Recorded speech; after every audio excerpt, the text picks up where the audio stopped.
Since MAGA is out there once again saying their melon hued messiah is making prayer great again, let's talk about God and Trump, shall we?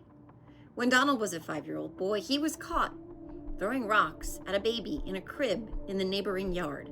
When he was eligible for the draft while his peers went off to war, he sought medical deferments for an ailment he didn't have.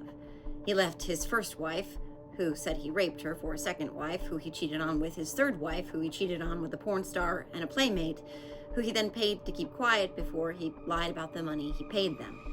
Yes, really.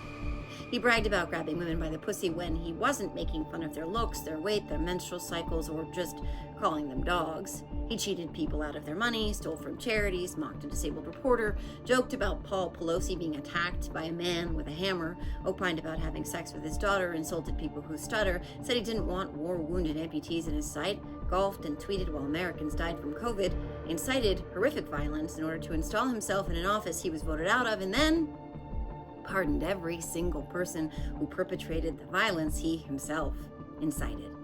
He is named in the files of a notorious sex trafficker he spent decades being best friends with, and relocated said sex trafficker's partner in crime to a bougie Club Fed cushioned with comforts most of the survivors of her abuse will never know.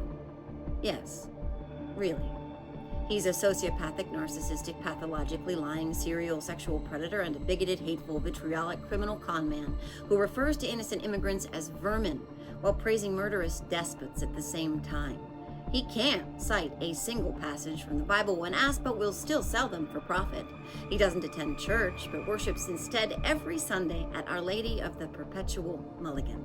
And he's even had the audacity to refer to himself as the second coming of Jesus. Yes. Really. God has turned him into a tomato sauce-stained sloth-like felon with bruised hands, slurred speech, and swollen ankles. God impeached him twice, made him lose re-election once, and visited upon his first term in office a once-in-a-lifetime global pandemic which ravaged our country along with the rest of the world. And then God convicted him on 34 counts and found him liable of defamation, sexual abuse, and business fraud. God created someone as hateful, impulsive, intolerant, needy, angry, vengeful, malevolent, selfish, sadistic, depraved, amoral, a religious, idiotic, envious, devious, and evil as Donald Trump, made his first presidency the most infamous in the history of time, and then rained down upon him the hammer of justice in historic fashion, all so that he could return him to the office he once tried to steal? That's God at work, is it? He handed the highest political office on the planet to the physical embodiment of the 7 deadly sins, rolled into a single sadistic, senile septuagenarian who personifies everything Jesus spoke against because he is so devout. The truth is that the slimmest plurality of Americans, comprised of the dumbest, most willfully self-sabotaging fools in this country, put him back in office for a second term because they either couldn't or wouldn't vote for a black woman.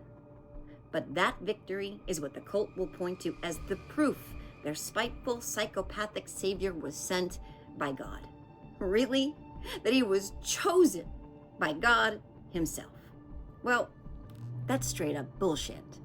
But it's also what they have to tell themselves, because despite everything he's done and everything he said, despite what they can see with their own eyes and hear with their own ears, MAGA will still believe what they need to believe.